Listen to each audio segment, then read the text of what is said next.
अब हम लोग देखेंगे अवतल दर्पण में यूवीएफ में संबंध। अवतल दर्पण में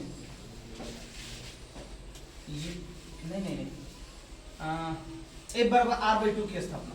अवतल दर्पण में F बराबर R/2 की स्थापना इसे स्थापित करने वाले। तो सबसे पहले ये अवतल दर्पण हुआ, ये इसका भाग कलई किया गया और अंदर वाला भाग क्या है, परावर्तक है। यहां से एक प्रकाश की किरण क्या हो रही है, ए से एक प्रकाश की किरण बी बिंदु पर आपतित हो रही है। चूंकि मुख्य अक्ष या प्रधान अक्ष, इसे P मान लेते हैं, इसे कहते हैं C और इसे कहते हैं A। चूंकि ये किरण प्रधान अक्ष के समानांतर जा रही है, चूंकि किरण जो है ये जो है प्रधान अक्ष के समानांतर ये किरण जा रही है।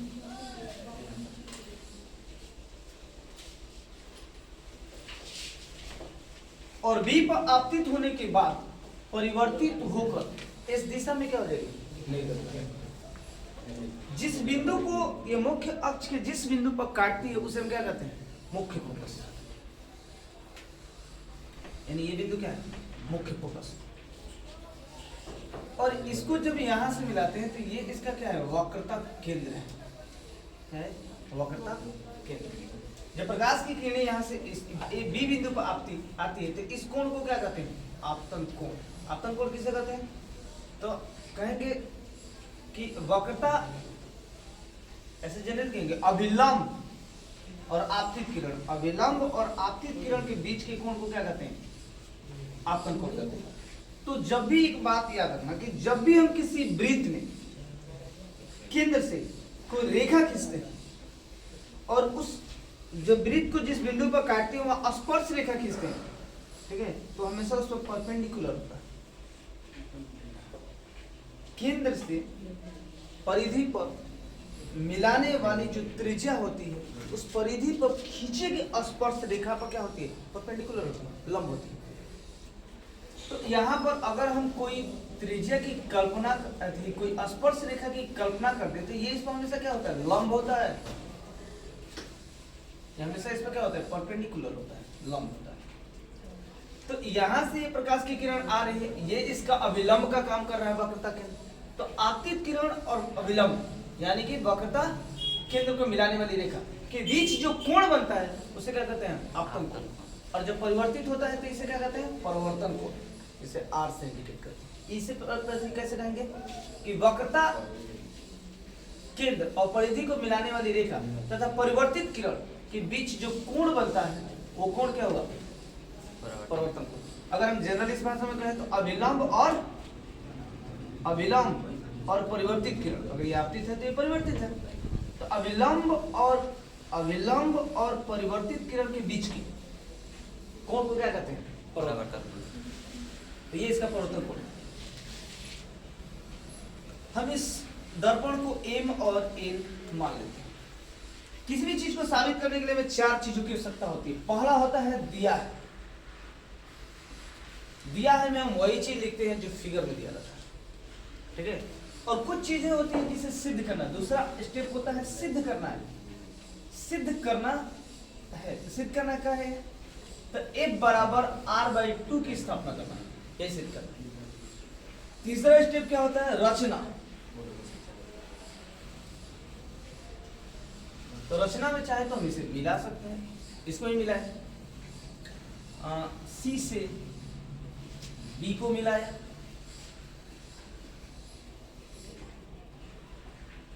इसके बाद आता है प्रमाण।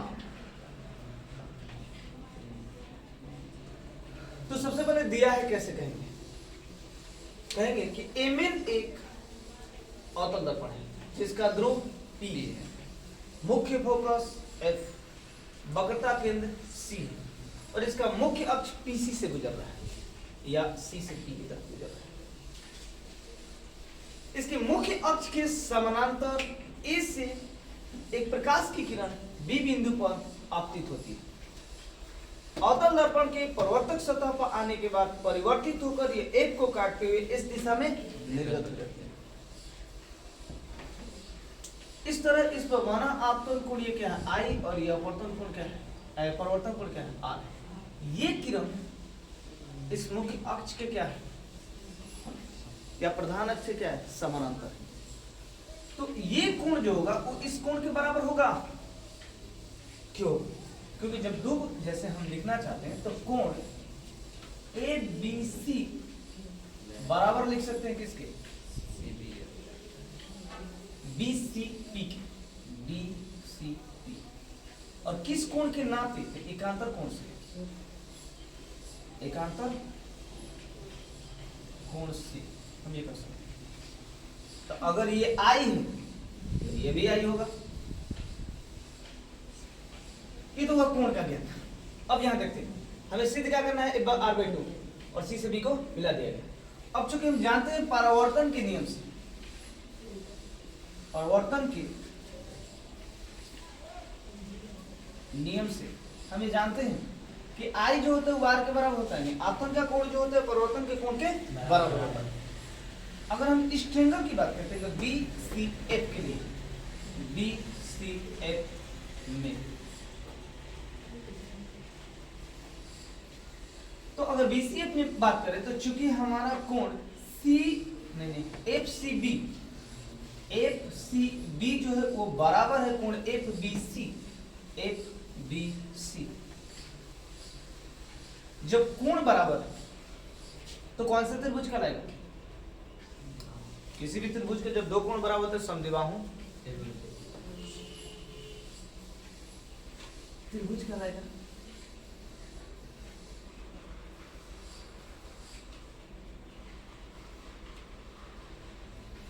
या अर्थात ये कोण जो है वो इस कोण के बराबर है।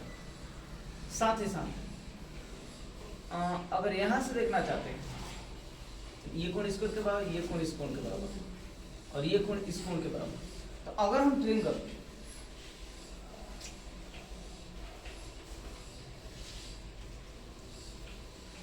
CFB की बात करते हैं तो CFB जो होगा एक समद्विबाहु त्रिभुज होगा।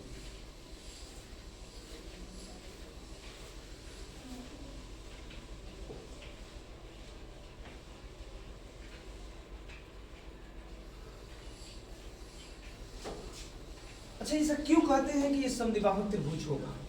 सोचना है क्योंकि इसके सामने का भुजा ये है और इसके सामने की भुजा ये दोनों एक निश्चित आधार पर बना है। बात को मिला दोनों का एक निश्चित आधार पर बना है। तो ये जितना अनिश्चित दूरी पर दोनों बना है तो ये जितना कोण बना रहे इसके सामने की भुजा उतनी ही दूरी कवर करेगी जितना ये कोण बनाकर माने दोनों का बराबर है तो उतनी ही दूरी ये कवर करेगी। अर्थात ये कहने का तात्पर्य ये है कि अगर यहाँ पर एक कोण है जो थीटा, अगर हम यहाँ से देख रहे हैं तो अगर ये ए है ये बी है तो अगर थीटा कोण बना तो यहीं पर अगर हम थीटा कोण बना दें इसी के पैरेलल रेखा लेकर तो ये दूरी अगर इसे सी माने तो ये दूरी इस दूरी के क्या होती है बराबर होती है। तो इसके जब कोण बराबर है तो भुजाएं भी क्या होंगी बराबर होंगी। तो यहाँ हम ये भी चीज लिख सकते हैं कि चूंकि CF जो होगा वो बराबर हो जाएगा FB, इसलिए ट्रायंगल CFB एक समद्विबाहु त्रिभुज है। जब समद्विबाहु त्रिभुज है तो इसकी भुजाएं क्या होगी बराबर होगी। यानी यहाँ से CF जो होगा वो क्या होगा FB के बराबर होगा जो पहले ही दर्शा दी क्यों होगा। अब अगर हम लिखना चाहते हैं तो लिख सकते हैं CP बराबर कितना CP अगर लिखना चाहते हैं क्योंकि अगर CP लिखना चाहते हैं C से P से C करो P से C लिखना चाहते हैं तो P से क्या लिखें PA plus FC PA plus FC। यहाँ पर एक पॉइंट आएगा यदि दर्पण का जो द्वारक हो अति सूक्ष्म मतलब कि जो द्वार इसके इतना बड़ा बन रहा था अर्थात ये जो भाग इतना बड़ा बन रहा था वो बहुत छोटा होने लगे यानी कि बहुत छोटा जो इतना छोटा होने लगे अच्छा और भी छोटा होने लगे तो ये B जो होगा वो P के क्या होगा संपाती। तो लिखेंगे यदि दर्पण का द्वार अति सूक्ष्म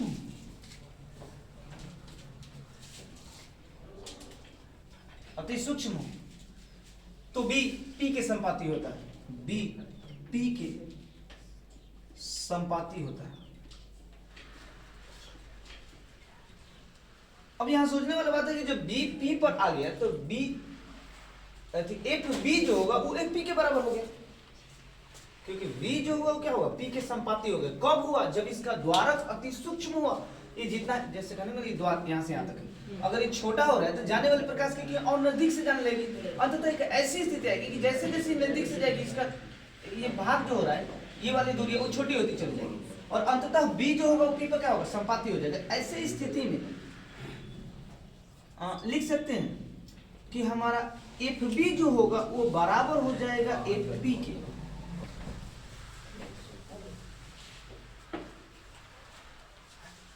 एफ बी जो हुआ वो बराबर हो गया किसके, एफ पी के या पी एफ के। क्योंकि अगर हम पीसी की बात करते हैं तो पीसी हमारा कितना मिला है, P F plus F C मिला है। तो पीसी पीसी क्या है, यहां से यहां तक, यानी कि ध्रुव और वक्रता केंद्र के बीच की दूरी को हम क्या नाम देते हैं, वक्रता त्रिज्या। और फोकस और ध्रुव के बीच की दूरी को क्या नाम देते हैं, मुख्य फोकस दूरी। मुख्य फोकस और ध्रुव के बीच की दूरी। यहां से अगर लिखना चाहते हैं तो पीसी बराबर पी एफ और plus F C. F C किसके बराबर है, एफ सी जो है एफ बी के बराबर। तो हम ये भी लिख सकते हैं कि जब एफ बी जो है वो बराबर है किसके, पी एफ के, और एफ बी जो है वो बराबर है किसके, एफ सी के, और सी एफ सी। तो क्या हम सी एफ के जगह को पी एफ भर सकते हैं, भर सकते हैं। तो पी एफ हो, यानी कि पीसी को यहां से मिलेगा 2 पी एफ। पीसी क्या है, तो यहां से यहां तक। अब हम ये जानते हैं गोलीय दर्पण के चिन्ह परिपाटी से, गोलीय दर्पण के चिन्ह परिपाटी से हम जानते हैं कि आपतित प्रकाश के विपरीत दिशा में मापी गई दूरियां क्या होती है, ऋणात्मक होती है। इसलिए यहां से लिखा जा सकता है कि -r/2 इंटू -f, क्योंकि आपतित प्रकाश आगे की तरफ, जबकि हम दूरी को ध्रुव से पीछे माप रहे हैं, इसलिए हम यहाँ माइनस लगेंगे। माइनस से माइनस कट गया, यानी r बराबर कितना मिला, 2f, यानी f बराबर क्या मिला, r/2। अर्थात अगर हम उत्तल दर्पण को भी लेकर चेक करें तो हमें f बराबर r/2 ही मिलेगा। अतः इससे निष्कर्ष निकलता है कि किसी भी दर्पण की फोकस दूरी उसकी वक्रता त्रिज्या की आधी होती है।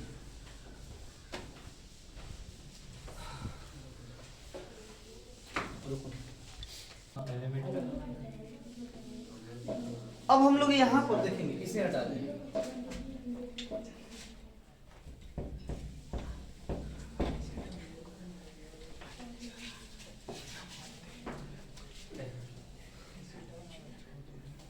उत्तल दर्पण में यूवीएफ के संबंध, इसे सिर्फ समझाएंगे। ये एक उत्तल दर्पण है जिसका ये भाग क्या है, माने जो वक्र भाग है वो करें। ये इसका ध्रुव है P, यहाँ पर इसका वक्रता केंद्र है C, यहाँ पर एक प्रकाश की किरण इस पर आपतित हो रही है और ये परिवर्तित होकर क्या हो रही है, इस दिशा में निर्गत हो जा रही है। ये A से जा रही है, B पर आपतित होकर इसे M कहते हैं और इसे N कहते हैं।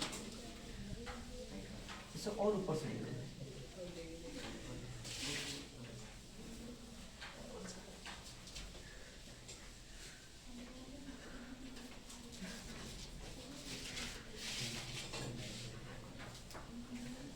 इस दिशा में क्या हो रही है, ए से बी पर आपतित हो रही है। जब इसे हम आभासी रूप से पीछे की तरफ बढ़ाते हैं तो क्या होता है, एफ पर मिलता हुआ प्रतीत, और यहां से अगर वक्रता त्रिज्या पर इसके अभिलंब को खींचे तो ये कुछ ऐसा होता है।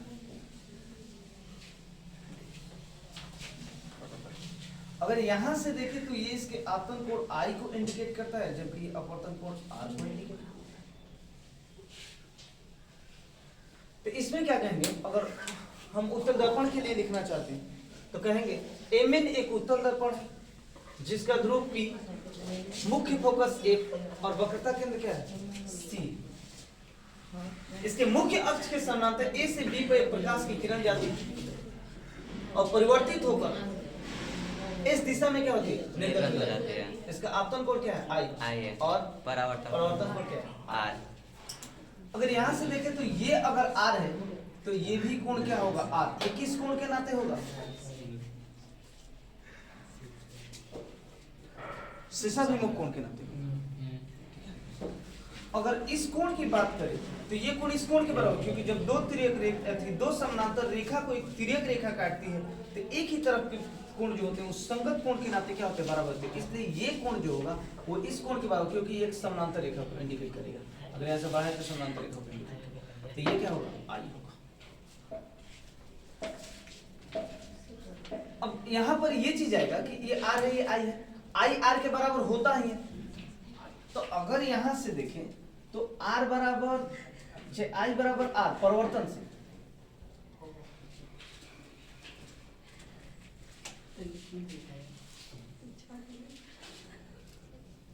जब इस तरह से है तो यहां लिख सकते हैं कि एफसी जो होगा वो बराबर हो जाएगा कितना एफबी बराबर होगा, क्योंकि एक समद्विबाहु त्रिभुज का निर्माण करेगा। और जिस तरह पहले हम को साबित किए थे अवतल दर्पण के लिए, इसी तरह हम यहां भी साबित कर सकते हैं। जब ये दोनों बराबर होगा तो अगर हम पीसी लिखना चाहते हैं तो पीसी पर फिर यहां पे लिख सकते हैं पीए प्लस एफसी। फिर यहां लिखा जाएगा कि यदि गोलीय दर्पण का द्वारक अति सूक्ष्म लिखा जा सकता है, गोलीय दर्पण का द्वारक अति सूक्ष्म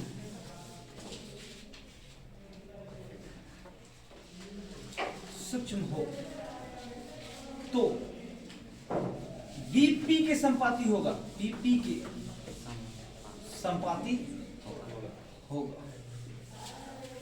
इसका मतलब ये हुआ कि अगर इसका ये द्वारक यहां से अगर ये छोटा हो जाए तो यहां से जाने वाली प्रकाश की किरणें जो होगी उपरिवर्तित होगा और नजदीक परिवर्तित होगी, जिसके चलते यहां से ये दूरियां जो होती और छोटी होती चली जाएगा और अंततः बी जो होगा वो पी के संपाती होगा। तो जब बी पी के संपाती होगा तो जहां जहां बी है वहां वहां क्या किया जा सकता है ई भरा जा सकता है। अर्थात इस स्थिति में पीएफ जो होगा वो बराबर हो जाएगा एफबी के और एफबी जो है वो बराबर है एफसी के। इसलिए अगर हम लिखना चाहते हैं तो पीसी बराबर लिखेंगे पीएफ प्लस एफसी। किसके बराबर है एफसी जो है वो किसके बराबर पीएफ के बराबर, तो पीएफ यहां भरा जा सकता है। यानी कि पीसी वो लिखना चाहते हैं तो यहां क्या लिखेंगे 2pf। अब अगर यहां से लिखेंगे तो गोलीय दर्पण के चिन्ह परिपाटी से, चिन्ह परिपाटी गोलीय दर्पण